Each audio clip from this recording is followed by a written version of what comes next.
사랑이신 하나님 감사합니다. 새날 허락하셔서 새 사명으로 이끄시고 예배로 하나님 앞에 나아오게 하시니 모든 영광을 올려드립니다. 말씀을 받아야만 살 수 있는 저희를 살펴주셔서 오늘 욥기 12장의 말씀으로 저희의 영혼과 삶과 가정과 직장과 모든 생활 영역에 영원히 살리시는 하나님의 능력을 보이시옵소서. 우리 주 예수 그리스도의 이름으로 감사하며 기도드렸습니다. 아멘. 찬송가 379장 부르시겠습니다. 찬송가 379장입니다.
함께 보실 말씀은 욥기 12장 1절부터 25절까지 말씀입니다.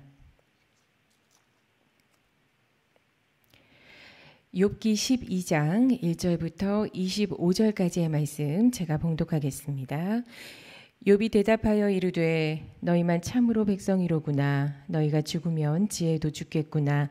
나도 너희같이 생각이 있어 너희만 못하지 아니하니 그 같은 일을 누가 알지 못하겠느냐. 하나님께 불러 아뢰어 들으심을 입은 내가 이웃에게 웃음거리가 되었으니 의롭고 온전한 자가 조롱거리가 되었구나. 평안한 자의 마음은 재앙을 멸시하나 재앙이 실족하는 자를 기다리는구나. 강도의 장막은 형통하고 하나님을 진노하게 하는 자는 평안하니 하나님이 그의 손에 후히 주심이니라. 이제 모든 짐승에게 물어보라. 그것들이 내게 가르치리라. 공중의 새에게 물어보라. 그것들이 또한 내게 말하리라. 땅에게 말하라. 내게 가르치리라. 바다의 고기도 내게 설명하리라. 이것들 중에 어느 것이 여호와의 손이 이를 행하는 줄을 알지 못하랴. 모든 생물의 생명과 모든 사람의 육신의 목숨이 다 그의 손에 있느니라. 입이 음식의 맛을 구별함 같이 귀가 말을 분간하지 아니하느냐. 늙은 자에게는 지혜가 있고 장수하는 자에게는 명철이 있느니라.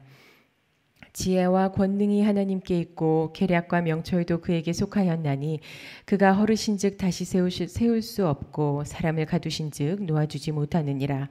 그가 물을 막으신즉 곧 마르고 물을 보내신즉 곧 땅을 뒤집나니 능력과 지혜가 그에게 있고 속은 자와 속이는 자가 다 그에게 속하였으므로 모사를 벌거벗겨 끌어가시며 재판장을 어리석은 자가 되게 하시며 왕들이 맨 것을 풀어 그들의 허리를 동이시며 제사장들을 벌거벗겨 끌어가시고 권력이 있는 자를 넘어뜨리시며 충성된 사람들의 말을 물리치시며 늙은 자들의 판단을 빼앗으시며 귀인들에게 멸시를 쏟으시며 강한 자의 띠를 부시며 어두운 가운데에서 은밀한 것을 드러내시며 죽음의 그늘을 광명한 대로 나오게 하시며 민족들을 커지게도 하시고 다시 멸하기도 하시며 민족들을 널리 퍼지게도 하시고 다시 끌려가게도 하시며 만민의 우두머리들의 총명을 빼앗으시고 그들을 길없는 거친들에서 방황하게 하시며 빛없이 캄캄한 데를 더듬게 하시며 취한 사람같이 비틀거리게 하시느니라.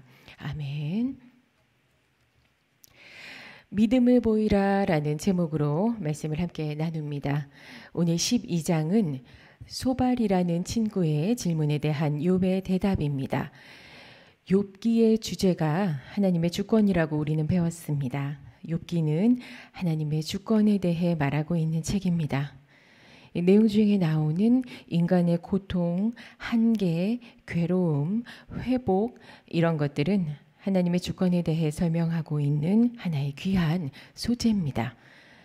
인간의 모든 생사화복을 만물의 운행을 하나님의 통치 아래 움직이고 있고 또 하나님의 주권에 따라 일어나고 해결된다라는 하나의 진리를 우리는 욥기서를 통해 배우고 있습니다. 이를 두고 섭리라고 말합니다. 하나님의 섭리. 그런데 우리는 하나님의 섭리라는 영역을 보통은 계절이 바뀌는 이치나 물 흐르듯이 흘러가는 사람과 자연의 변화 같은 것으로 한정 짓습니다. 여기에 자기 백성들의 필요한 것들을 채워주시는 돌봄도 섭리의 일종으로 생각합니다. 그런데 욥기의 내용은 우리가 생각하는 섭리와는 많이 다릅니다. 마지막 부분을 제외하고는 계속해서 고통에 대한 이야기뿐입니다. 자연스럽게 흘러가는 것을 섭리라고 생각했는데 어떻게 고통을 두고 섭리라고 말할 수 있을까? 나아가서 이 욥기 전체의 주제가 하나님의 주권이라면 아픔을 겪는 욥을 통해 하나님께서 결국은 우리에게 요구하시는 건 뭘까?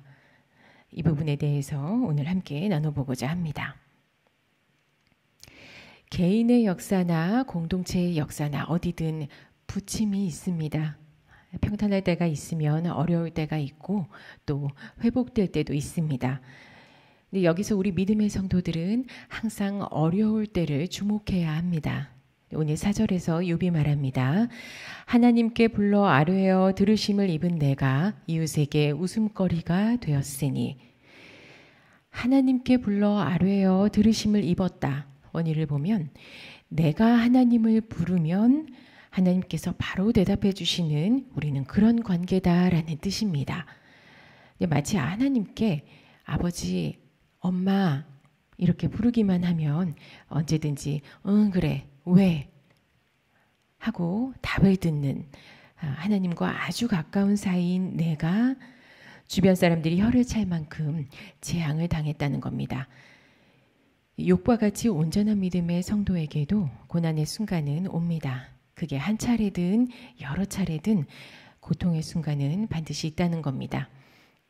우리가 재앙을 겪을 때 혹은 고통에 대해서 이야기할 때 가장 주된 관심사는 아마도 이 고통을 하나님께서 왜 주셨을까 하는 질문일 겁니다. 하나님이 고통을 허락하셨나? 아니면 이 고통은 사탄의 방해인가? 아모스 3장 6절의 말씀을 제가 읽겠습니다. 성읍에서 나팔이 울리는데 백성이 어찌 두려워하지 아니하겠으며 여호와의 행하심이 없는데 재앙이 어찌 성읍에 임하겠느냐. 여호와의 행하심이 없는데 재앙이 어찌 성읍에 임하겠느냐. 우리는 재앙이 왜 왔고 어디에서부터 왔느냐를 따지는데 그런데 성경은 우리와 다른 말을 하고 있습니다. 만약에 우리에게 고통이 생겼다면, 아니면 전부터 참 풀리지 않는 어려움이 있다면 여호와의 행하심이 없는데 재앙이 어찌 성읍에 임하겠느냐. 바로 하나님께서 우리 고통의 시종을, 원인을, 미래의 결과를, 지금 당신의 마음을 다 알고 계신다는 것을 믿어라, 이 뜻입니다. 누구 때문에 왜 이 고통이 나에게 있느냐를 따져야 하는 게 성도의 일이 아니라 하나님이 지금 내 상황을 다 알고 계신다는 것에 너의 믿음을 보여라, 이런 말씀입니다. 실제 욥은 자신의 고통이 왜 일어났는지 욥기가 끝날 때까지 그 이유와 원인을 모릅니다. 우리는 서두에 나온 하나님과 사탄의 대화를 알기 때문에 이유를 알지만 욥은 욥기가 끝날 때까지 모릅니다. 그 고통스러운 시간 중에 오늘도 친구 소발의 말에 대답을 해야 하는 일을 겪고 있는 겁니다. 어제 소발이 했던 말은 하나님이 사람을 벌하시는 이유는 온 세상에 뛰어나신 하나님의 지혜로서 죄인들을 알아보시기 때문이다. 형벌의 원인은 죄인에게 있다, 였습니다. 이 말이 옳은 말일까요? 얼핏 들으면 권선징악에 따라서 100% 옳은 말로 들립니다. 하지만 앞서 말씀드렸듯이 하나님께서 우리 고통의 시종을 다 알고 계신다는 것을 믿고 이 소발의 얘기를 보면 이런 말에 우리가 어떻게 대처해야 할지를 알게 됩니다. 하나님께서 그 죄를 다 알고 계시기 때문에 형벌의 원인은 오로지 죄인인 당사자에게 있다. 소발의 이 말은 욥과 그리고 또 우리에게는 해당이 안 되는 말입니다.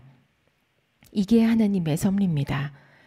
죄도 있고 고통도 있고 형벌도 있고 재앙도 존재하는데 이게 성도에게는 세상에서 말하는 권선징악의 공식처럼 움직이는 게 아니다. 믿음으로 살아보려고 애쓰는데 지금 잘 안 풀리는 무언가가 있어요. 반대로 나는 여러모로 부족함이 많은데 하나님께서 붙들어 주셔서 자꾸 살려주세요. 이게 욥기가 말하는 하나님의 섭리, 하나님의 주권입니다. 시편 104편 28절로 29절입니다.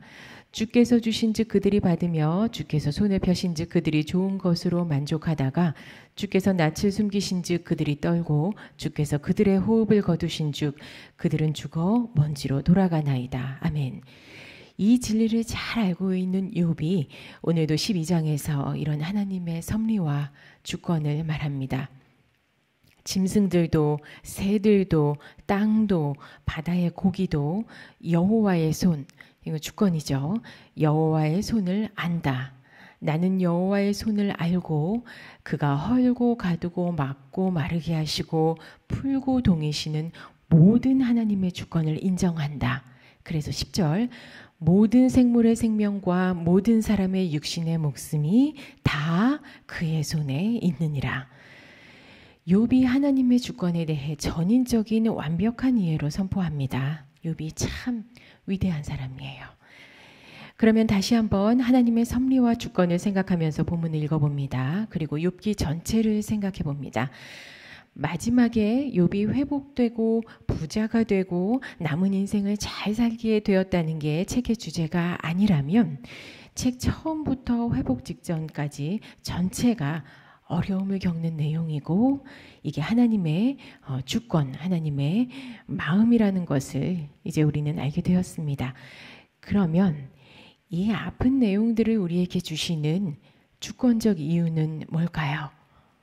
굳이 욥을 괴롭게 하시면서까지 우리에게 꼭 말씀하고 싶어 하시는 섭리는 과연 무엇일까요? 욥이 그 인생 전체를 통해서 너무 안쓰럽지만 인생의 고통으로 우리에게 알려주고 있습니다. 바로 믿음을 보이라, 믿음을 보이라는 말씀입니다. 욥이 보여주는 믿음은 고통 가운데의 믿음입니다. 성경에는 믿음에 대한 여러 말씀들이 있는데 욥을 통해서 말씀하시는 믿음은 고통 가운데의 믿음입니다. 오늘 12장 본문을 보시면 처음에는 야속한 친구에게 원망 섞인 말을 합니다. 그런데 곧 욥이 하나님 앞에 믿음을 보이기 시작합니다. 자연과 미물들을 들어서 하나님 앞에 믿음을 보이고 점점 확신이 차오르면서 하나님의 권능, 하나님의 주권에 대해 아주 힘있게 말하기 시작합니다. 이제 읽으면서는 욥이 그 자연과 미물을 들어 말을 시작하는 것을 보고 마음이 참 아팠습니다. 이제 물론 자연으로 하나님의 영광을 보는 특별함이 있겠지만 그 동시에 그 사람이 정말 극한 상황에서 그 하나님을 믿음으로 붙잡는다는 게 얼마나 큰 고통일까. 그래서 미물과 자연을 보면서 간신히 하나님을 향한 믿음을 붙잡는 게 얼마나 고통스러울까. 하지만 욥은 거기서부터 믿음을 보였습니다. 마찬가지입니다. 성도 개개인의 삶에는 풀려야만 하는 문제가 있습니다. 그런데 이제 욥을 보시면서 느끼셨을 거예요. 하나님께서는 그런 우리가 믿음을 보이기를 원하십니다. 믿음만 보이시면 됩니다. 다시 말하면 인간이 하나님의 주권 앞에 반응할 건 믿음밖에 없다는 겁니다. 할 수 있는 것도 없지만 해야 할 것이 믿음을 보이는 것밖에는 없습니다. 믿음을 하나님께 보이고 하나님께서 그 문제를 풀어가시도록 하는 게 하나님의 주권 안에 안겨있는 성도의 일이구나. 오늘 욥기를 통해 우리에게 주시는 하나님의 말씀입니다. 말씀들을 들어보면 개인이 겪는 그 어려움의 종류들이 비슷한 것 같으면서도 다양하다고 생각합니다. 아마 내용은 비슷할 수 있어도 성도분들 개인마다 그 고통에 대해 느끼시는 무게가 다르기 때문인 것 같습니다. 질병 때문에, 가족 구원 때문에, 직장에 대한 문제 때문에, 가정의 문제 때문에, 관계 때문에, 하나님과의 관계 때문에, 아니면 급작스럽게 찾아온 어떤 문제 때문에 눈물로 기도하시는 분들이 계실 거고, 지금 아주 급하게 기도로 매달리시는 분들이 계실 겁니다. 항상 모든 문제 앞에서 크던 작던 모든 문제 앞에서 예외 없이 믿음을 보이셔야 합니다. 믿음으로 문제를 돌파하셔야 해요. 그게 하나님의 주권 아래에 있는 성도가 이기는 방법입니다. 문제가 해결되고 하나님과 더욱 가까워지고 하나님과 세상 앞에서 바로 세워지는 방법이 바로 믿음을 보이는 겁니다. 그리고 믿음을 보일 때 하나님께서 나를 위해 일하십니다. 아멘. 하나님의 손 아래 내가 있다. 하나님께서 이 상황을 다 알고 계신다. 하나님만이 이 문제를 해결하실 수 있다. 나는 어떤 일이 있어도 하나님의 편에 선다. 나는 믿음을 보이는 자다. 하나님께서는 이렇게 믿음을 보이는 자들을 붙잡으시고 반드시 살리십니다. 어떤 어려움이 있어도 남모를 고통이 있다 해도 믿음을 보이십시오. 하나님께서 욥을 바라보고 계시듯이 믿음을 보이시는 우리 성도분들을 지켜보고 계십니다. 간절히 바라기는 우리 귀한 성도분들은 어려움 가운데 믿음을 보이는 것에 주저하지 마시고 항상 욥과 같은 믿음으로 하나님께 나아가시기를 소원합니다. 오직 믿음만을 보이실 때 하나님께서 놀라운 기적으로 반드시 함께 하십니다. 그 하나님의 주권 아래 있음을 감사하시는 하루 되기를 주님의 이름으로 간절히 바랍니다. 믿음을 반드시 지키시기를 바랍니다. 기도하시겠습니다. 주님 감사합니다. 어떤 상황에서도 아버지께 믿음을 보이기로 한 저희를 주목하시고 끝까지 변치 않은 믿음을 부어주시옵소서. 오늘 수능시험으로 삶의 한마디를 하나님께 올려드리는 우리 수험생들이 있습니다.